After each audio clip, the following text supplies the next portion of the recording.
بسم اللہ الرحمن الرحیم الحمد للہ رب العالمین وصلی اللہ علی محمد وآلہ اجمعین واللعنۃ الدائمۃ علی اعداء محمد وآل محمد اما بعد وفقنا اللہ وإیاکم للعلم والعمل الصالحین۔ انشاءاللہ تعالیٰ ایک مرتبہ درود پڑھیں گے سارے مل کر۔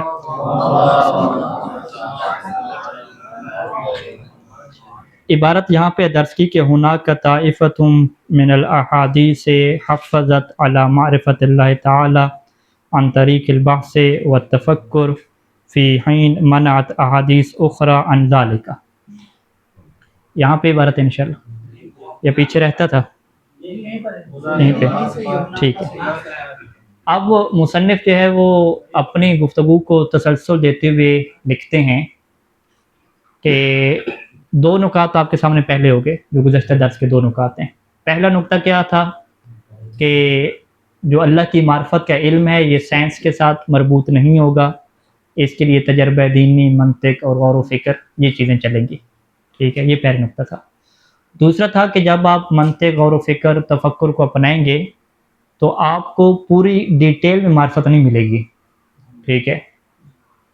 اس کی وجہ کیا ہے کہ انسانی ذہن محدود ہے اور محدود چیز محدود معرفت حاصل کر سکتی ہے، مکمل نہیں کر سکتی۔ پھر ہم نے اس کی چند مثالیں دی تھیں کہ بلکہ جو مادی چیزیں ہیں، دنیا کی چیزیں ہیں، اس کے بھی انسان پوری معرفت حاصل نہیں کر سکتا۔ جس کی واضح مثال یہ موبائل کی ٹیکنالوجی ہے، چیٹ جی پی ٹی ہے، جو الذکاء الاصطناعی جسے ہم کہتے ہیں، آرٹیفیشل ٹیکنالوجی، ٹھیک ہے۔ تو دوسرے نقطے میں کیا واضح ہوا کہ ہم یہ نہ سوچیں کہ ہم اللہ تعالیٰ کے جو کنہ حقیقت ہے اس کی معرفت حاصل کر لیں گے، ہم فقط مفہوم کی معرفت حاصل کریں گے، وہ بھی صفات کے ذریعے سے۔ اب مصنف یہاں پہ کہتے ہیں کہ اگر آپ روایات اہل بیت علیہ السلام میں جائیں تو آپ کو دو طرح کی روایات ملیں گی۔ ایک میں کہا گیا کہ تم اللہ کی معرفت حاصل کرو، اللہ کو پہچانو، ٹھیک ہے جی، اور بہترین جو علم قرار دیا گیا اور بہترین فضیلت قرار دی گئی وہ اسی معرفت الہی کو قرار دیا گیا کہ جو اللہ کی جتنی معرفت رکھے گا اتنا اس کا درجہ بلند ہے، اور باقاعدہ روایات ہیں اس میں ابھارا گیا۔ دوسری روایات ایسی ہیں کہ جس میں منع کر دیا گیا کہ آپ نے اللہ کے بارے میں غور و فکر نہیں کرنا۔ تو ان دو روایات میں ظاہری طور پہ ٹکراؤ نظر آتا ہے، تو مصنف کہتے ہیں نہیں، ٹکراؤ نہیں ہے، اس میں اگر غور و فکر کریں گے اور دیگر احادیث کو ساتھ رکھیں گے تو یہ بات واضح ہو جائے گی کہ جو احادیث اللہ کی ذات میں غور و فکر کرنے سے روکتی ہیں وہ اس پہلو کو ذہن میں رکھتی ہیں یا اس پہلو کو انسانی ذہن میں بٹھانا چاہتی ہیں کہ اللہ کی ذات لا متناہی ہے، غیر مادی ہے، اس کی حقیقت تک آپ نہیں پہنچ سکتے۔ چونکہ حقیقت تک نہیں پہنچ سکتے تو لہٰذا اہل بیت علیہ السلام نے منع کر دیا کہ جب حقیقت تک پہنچ نہیں سکتے۔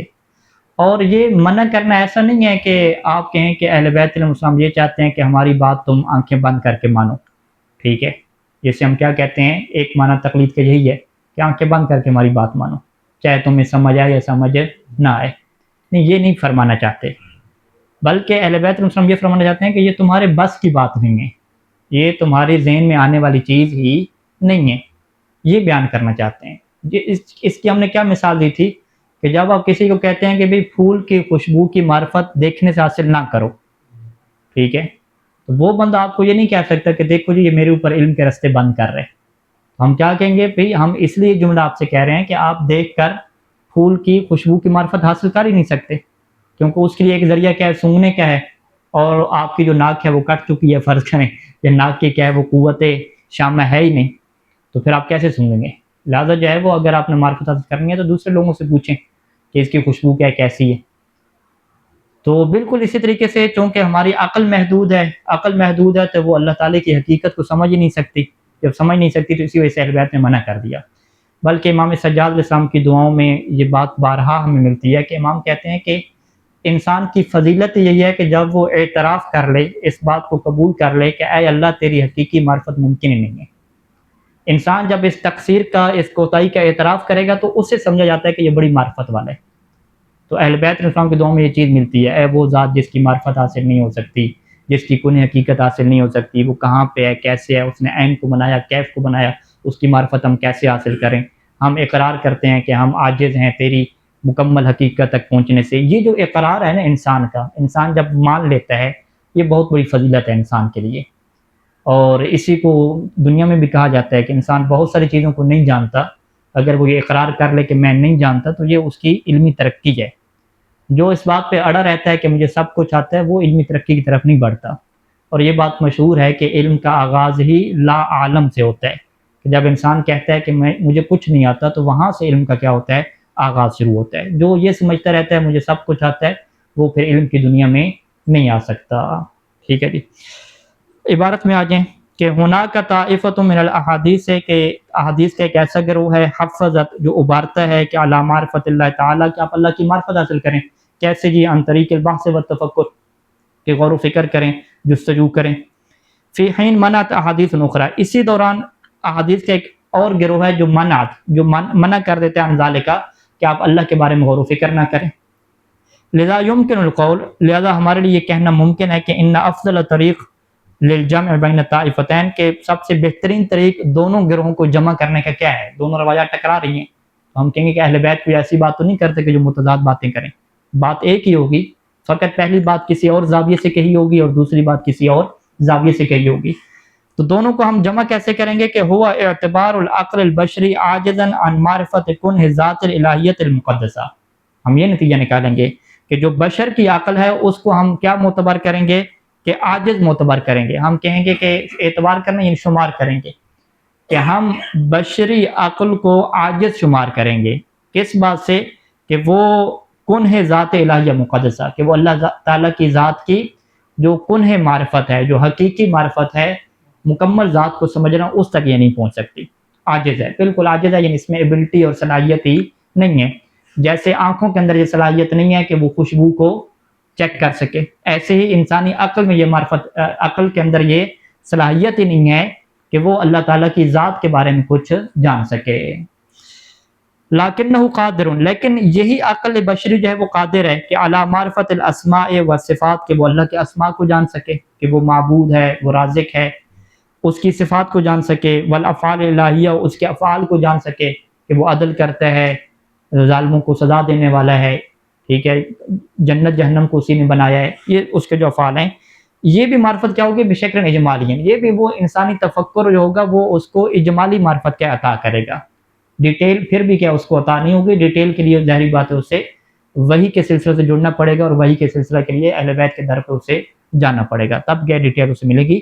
عقل اسے ٹوٹی طور پہ بتا دے گی کہ بھئی یہ کائنات ہے، اس کا ایک خالق ہے، اس کے بغیر یہ نہیں ہو سکتا، یہ اس کے اوپر کیا دلائل ہیں، ٹھیک ہے، اور یہ خالق کی صفات ہونی چاہیے، اس کے اندر کسی قسم کا نقص نہیں ہونا چاہیے، یہ ساری چیز عقل اس سے دلیل دیتی جائے گی۔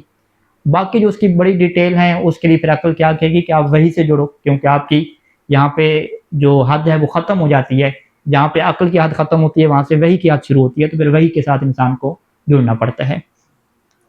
اچھا، بناء علی ما ذکر، پس جو بات ابھی تک ذکر ہوئی، فإن عدم قدرت الانسان علی معرفت کنہ ذات الالہیہ، کہ انسان کی قدرت نہیں ہے کہ وہ معرفت حاصل کرے ذات الہی کی، کنہ حقیقت کی معرفت حاصل کرے۔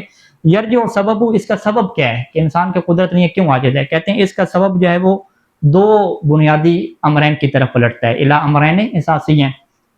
احدہما، پہلا جو معاملہ ہے، یرتبط بالانسان نفسہ، وہ خود انسان کے ساتھ جڑا ہوا ہے، ویتمثل فی عدم تکامل عقلی، اور اس کو کیسے ہم بیان کریں گے کہ فی عدم تکامل عقلی، کہ انسان کی عقل ہی کامل نہیں ہے، عقل ناقص ہے، عقل محدود ہے، جب محدود عقل ہے تو وہ لامحدود چیزوں کا علم ہی حاصل نہیں کر سکتی۔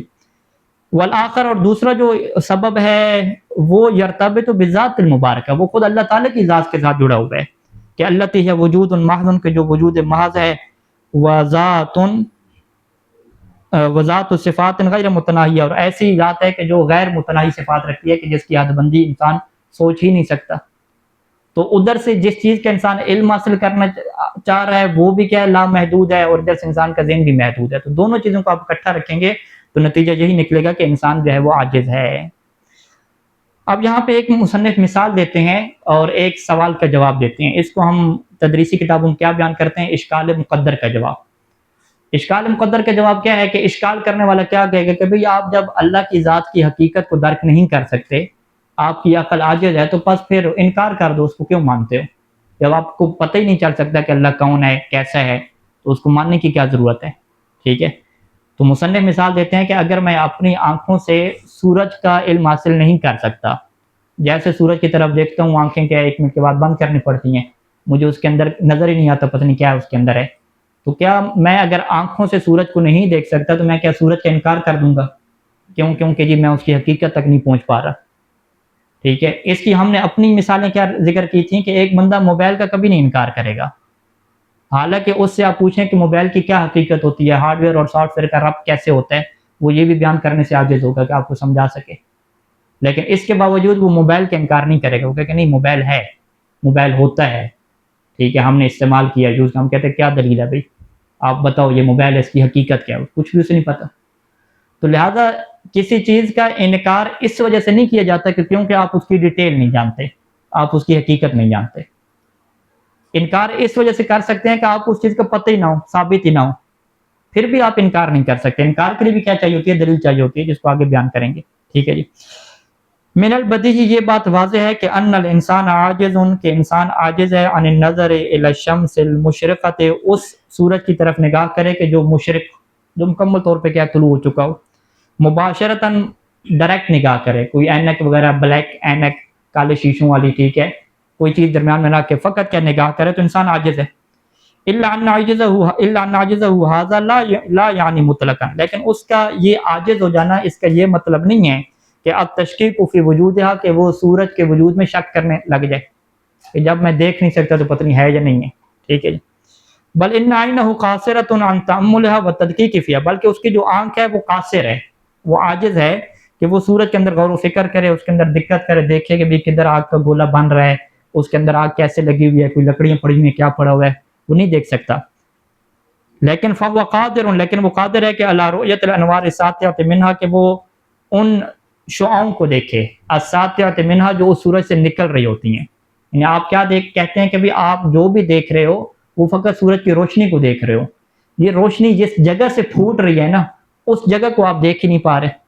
ٹھیک ہے، آگ میں بھی ایسے ہوتا ہے، لکڑیاں بعض کا نظر نہیں آتی ہیں، آگ لگتی ہے، ٹھیک ہے، تو انسان لکڑیوں کا انکار نہیں کر دیتا کہ لکڑی ہے ہی نہیں ادھر.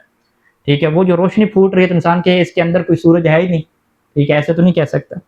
تو انسان کی آنکھ فقط انہی انوار یعنی انہی کرنوں کو دیکھ سکتی ہے، انہی شعاؤں کو دیکھ سکتی ہے کہ الساطعۃ جو نکل رہی ہیں سورج سے، فحسب، بس یہی دیکھ سکتی ہیں، اس سے زیادہ آنکھیں اندر ڈیپلی نہیں دیکھ سکتی. تو اس کا یہ مطلب نہیں ہے کہ وہ اب سورج کے وجود کے کیا ہے انکار کر دے یا اس میں شک کرنا شروع ہو جائے.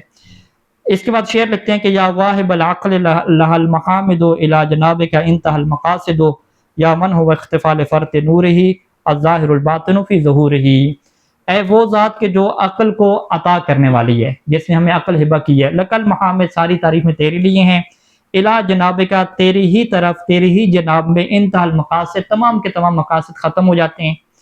یا من ہوا، اے وہ ذات کے اختفاء لفرط نورہ، کہ جو اپنے نور کے افراد کی وجہ سے، یعنی اپنے نور کے زیادہ ہونے کی وجہ سے مخفی ہے.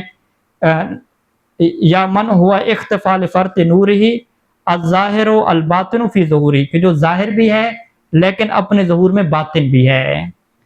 یعنی یہاں پہ دیکھیے گا کہ کسی کا اگر نور زیادہ ہو فرق تو وہ مخفی تو نہیں ہوتا، لیکن شاعر کیا کہہ رہا ہے کہ اے وہ ذات کہ جس کے نور کے زیادہ ہونے کی وجہ سے وہ مخفی ہے، اور اے وہ ذات کے جو ظاہر بھی ہے لیکن اپنے ظہور میں کیا باطن بھی ہے.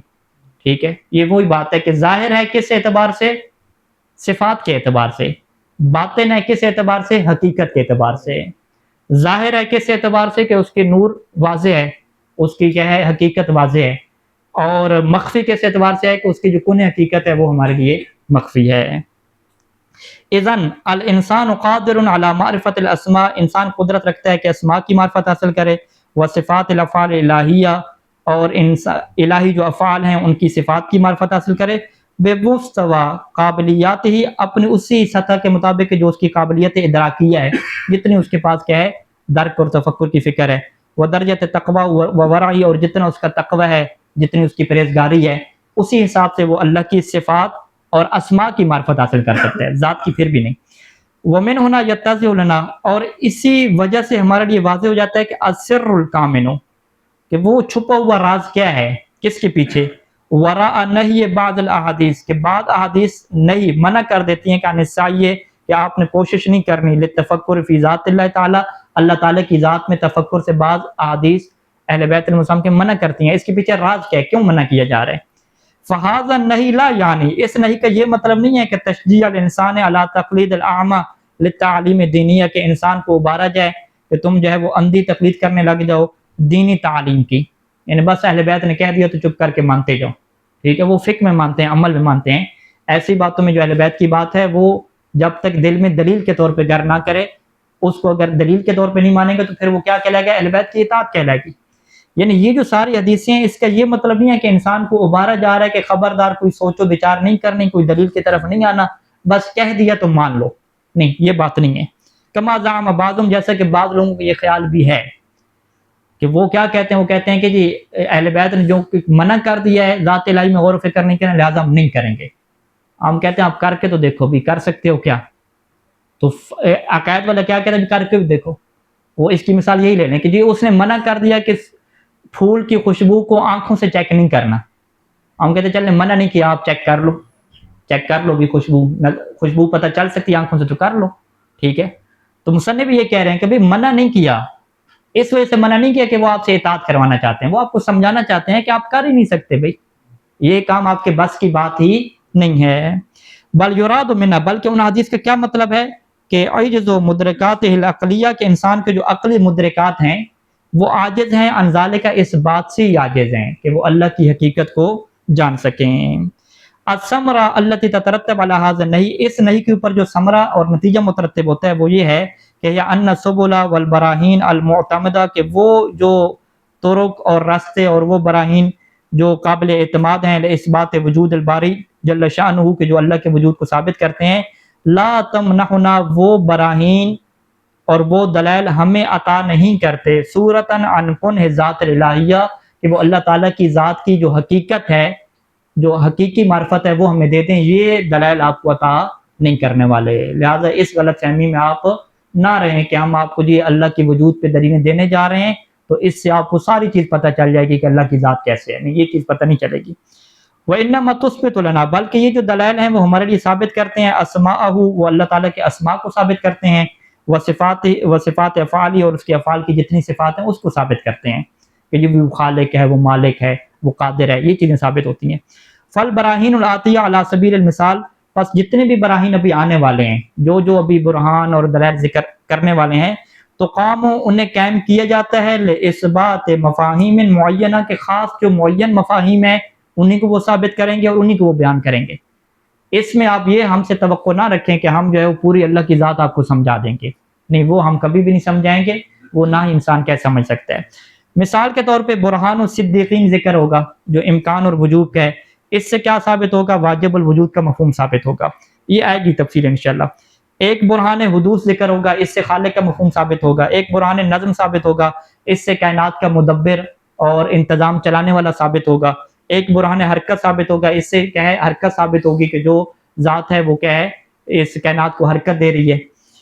وبالرغم, اس کے باوجود کہ ان اثبات انتباہ کے بعد حاضر مفاہیم الی ذات الباری سبحانہ کالمحرک والمدبر, جیسا کہ محرک اور مدبر ہے, مدبر اور محرک یعنی انتظام چلانے والا, یہ انتظام اللہ چلانے والا ہے. بحاجت الی برہان آخر, یہاں پہ ایک اور برہان کی ضرورت پڑے گی. فقط اللہ کے وجود کو ثابت کرنے تو یہ کافی نہیں ہے, بلکہ ربوبیت کو اور مدبریت کو ثابت کرنے کے لیے دیگر براہین کی ضرورت پڑے گی.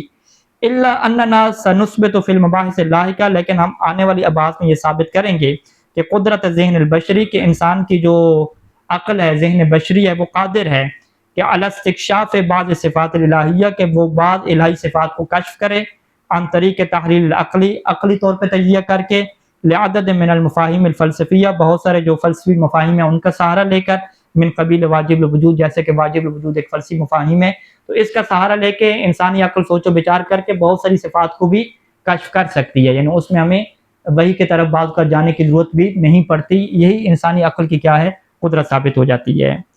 اچھا, یہاں تک مطلب ختم ہوا.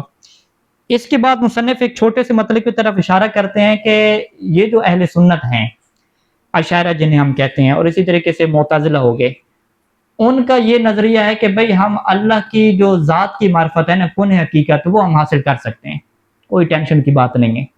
اور وہ ان کے پاس احادیث بھی ہیں کہ اللہ کی ٹانگ ہے, اللہ کا تخت ہے, خوبصورت جسم والا ہے, داڑھی نہیں ہے. وہ جو ساری چیزیں اہل بیت کے در سے دور ہونے کی وجہ سے ان کو ملی. ٹھیک ہے.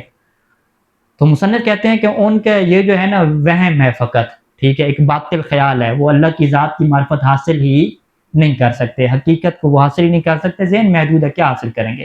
بلکہ اللہ کی ذات کی معرفت کو تو چھوڑیں, وہ دنیا کی مادی چیزوں کی بھی مکمل معرفت حاصل نہیں حاصل کر سکتے.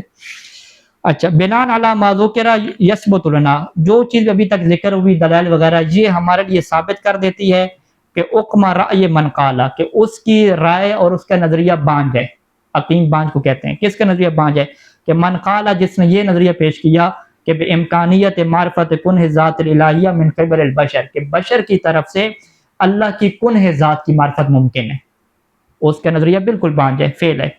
وَهُوَ قَوْلٌ, اور یہ وہ قول ہے کہ ذهب الیہ علماء الکلام, کی اس کی طرف علم کلام کے علماء کس میں سے؟ من الاشاعرہ, اشاعرہ میں سے اور معتزلہ میں سے گئی ہیں. فی حین ان حکماء الامامیہ, جبکہ جو شیعہ ہیں, امامی جو حکماء اور فلاسفر ہیں, رفضوہ, انہوں نے اس قول کو رفض کر دیا, تبھی تو رفضی بن گئے. ٹھیک ہے, انکار کر دیا. اس وجہ سے رفضی نہیں بنے, بل رفضی کسی اور وجہ سے بنے, لیکن رفضی مطلب ہے انکار کر دینا. ایک نقل عن الفخر رازی, فخر رازی جس کو فخر المشککین کا لقب دیا جاتا ہے ہمارے ہاں, ان سے کیا بات نقل ہوئی ہے کہ انہو قال, کہ اس نے یہ بات کہی کہ ذهب جمہور المتکلمین منا, کہ ہمارے جتنے بھی متکلمین ہیں اہل سنت میں سے جمہور اس بات کی طرف گئے ہیں.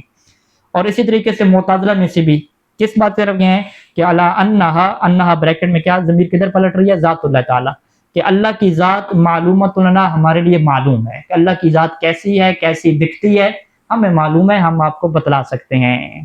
ٹھیک ہے جی.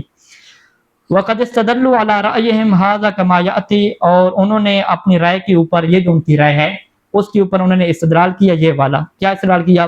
کہ لما کان لدینا علم باصل الوجود, کہ جب ہمارے پاس اصل وجود کا علم آ گیا, یقین آ گیا کہ اللہ موجود ہے, الذی هو حقیقت ذات اللہ, وہ وجود کے جو اللہ کی ذات کی حقیقت ہے, فنحن اذن, پس ہمیں پھر کیا ہو گیا, نمتلک معرفتا عن حقیقت ھذہ ذات المبارکہ, تو ہم اس ذات مبارکہ کی حقیقت کے معرفت کے مالک بن گئے.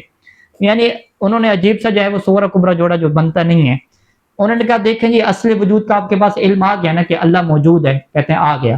انہوں نے کہا پاس جب اصل وجود کا علم آ گیا تو پس آپ کے پاس یہ بھی پھر علم آ جائے گا کہ آپ جو ہے وہ اللہ کی حقیقت کو بھی جان سکو.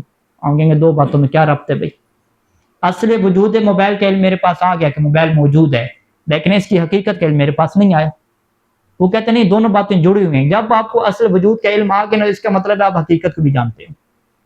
تو ہم مادی چیزوں کی مثالیں دے دے کر انہیں کیا ہے رسوا کر دیں گے کہ آپ کا یہ جو کلی قانون ہے کہ جب بھی آپ کو کسی چیز کے وجود کا علم ہو تو پس آپ کو اس کی حقیقت کا بھی علم ہے. یہ قاعدہ قانون بھی کس دنیا میں ثابت ہے؟ نہ اس دنیا میں ثابت ہے, نہ اس دنیا میں ثابت ہے. ھذا الاستدلال عقیم ولا اساس له من الصحت, یہ وہ استدلال ہے کہ جو بانج ہے اور اس کی کوئی بنیاد ہی نہیں بنتی کہ اس کو آپ صحیح کہہ سکیں, کوئی بنیاد نہیں ہے. اذیارت علیہ, اس کے اوپر کیا اشکال آتا ہے کہ ان ذات الالہیہ عبارت, کہ ذات الہی, بھئی ذات الہی کیا ہے؟ ذات الہی عبارت ہے عن وجود محض غیر متناہی, ایک ایسا وجود کہ جو متناہی نہیں ہے, جس کی آپ انتہا کو سوچ ہی نہیں سکتے. لذا فإن ذہن البشری المحدود, ادھر سے ذہن بشری کیا ہے وہ محدود ہے. والمقید بظواہر المادیہ, اور ادھر سے اس کے اندر قیود لگی ہوئی ہیں ظواہر مادیہ کی, آنکھیں, یہ ذائقہ اور قوت لمس وغیرہ. لا یمتلک القدرت الکافیہ لادراک کنہا, یہ ذہن بشری جو محدود ہے اس کے پاس وہ قدرت ہی نہیں ہے, وہ مالک نہیں ہے اس قدرت کافیہ کا جس سے وہ کنہ ذات یعنی حقیقت ذات کی معرفت کو درک کر سکے. وغایت ما فی الامر, اور جو زیادہ سے زیادہ معاملہ کیا ہے کہ انہو یمتلک القابلیہ, کہ وہ فقط اتنی قابلیت رکھتا ہے کہ علی ادراک معنی بعض الاسماء و صفات, کہ وہ فقط معنی کو حاصل کر سکتے ہیں. موبائل کس سے کہتے ہیں اسے یہ پتہ چل سکتا ہے کہ موبائل کو کیسے چلایا جاتا ہے. مثال ہے کہ وہ بعض جو اسماء اور اللہ کی جو صفات ہیں ان کے معنی کا درک حاصل کر سکتے ہیں, وہ بھی کیا فی اطار معرفت اجمالیہ, جو اس کے ذہن میں مختصر معرفت ہے اسی کے اندر حاصل کر سکتے ہیں, اطار اسی کے دائرے میں. نام یمکن القول بذرس قاطع, ہم جو ہے وہ یہ بات کہہ سکتے ہیں اور بڑے یقین سے یہ بات کہہ سکتے ہیں کہ ان ھذ المعرفت الاجمالیہ بالاسماء والصفات, کہ یہ جو اسماء اور صفات کی معرفت اجمالیہ ہے والتي هي ذات مراتب مختلفہ, اس کے کیا ہوتے ہیں مختلف مراتب ہوتے ہیں. وتتحقق لكل انسان, اور یہ جو معرفت ہے ہر انسان کے لیے متحقق ہوتی ہے وفق قدراتہ الادراکیہ, جتنی اس کی قدرت ہے ادراک کی اس کے مطابق اس کو کیا معرفت حاصل ہوتی ہے. تجعلہ قادرن کہ جو قدرت اس کو قادر بناتی ہے کہ علی معرفت مقام الالوہیت ہے کہ وہ مقام الوہیت کا شکل اجمالی کے ذریعے سے معرفت حاصل کرے. یہاں تک بات ختم ہوئی. خلاصہ 4 نکات میں. ٹھیک ہے جی. پہلا نقطہ کہ اللہ کی معرفت سائنس سے حاصل نہیں ہوگی کیونکہ ہر چیز کی جو معرفت ہوتی ہے اس کے جو مبادی اور اصول ہیں وہ الگ ہوتے ہیں، اور اللہ کی معرفت کا بنیادی اصول کیا رہے گا ہمارے پاس؟ وہی غور و فکر، منطق اور فلسفہ رہیں گے. یہ پہلا نقطہ. دوسرا نقطہ کہ اللہ کی معرفت میں فقط مفہوم کی معرفت ہوگی، کنہ حقیقت کی معرفت حاصل نہیں ہو سکتی. اس کے اوپر کیا دلائل ذکر ہوں گے. تیسرا نقطہ کہ جب کنہ حقیقت کی معرفت حاصل نہیں ہو سکتی تو کیا پھر آپ انکار کر دیں گے اصل وجود سے؟ ہم کہیں گے نہیں، اصل وجود سے آپ انکار نہیں کریں گے. کیوں؟ کیونکہ کسی چیز کی ڈیٹیل کا اور حقیقت کا علم نہ ہونے کا یہ مطلب نہیں ہوتا کہ اس کے اصل وجود میں کیا کیا جائے؟ شک کیا جائے. اس کے اوپر کیا سورج وغیرہ کی مثالیں آ جائیں گی. چوتھا نقطہ کہ وہ جو روایات میں اہل بیت علیہ السلام نے منع کیا ہے اس کی کیا حیثیت ہے؟ اس کے پیچھے کون سا راز کیا ہے چھپا ہوا ہے؟ کیا وہ فقط اہل بیت علیہ السلام اپنی اطاعت کروانا چاہتے ہیں یا ہمیں کچھ سمجھانا چاہتے ہیں؟ تو ہم نے کیا کہا کہ وہ ہمیں سمجھانا چاہتے ہیں کہ آپ لوگوں کے ذہن کی قدرت نہیں ہے کہ آپ اللہ کی ذات کی حقائق کو درک کر سکیں. اور پانچواں نقطہ تو قابل شمار ہی نہیں ہے، جو عجیب و غریب قسم کا استدلال ہے، لہذا اس کو ہم شمار ہی نہیں کرتے. وصلی اللہ علی محمد و آلہ اجمعین.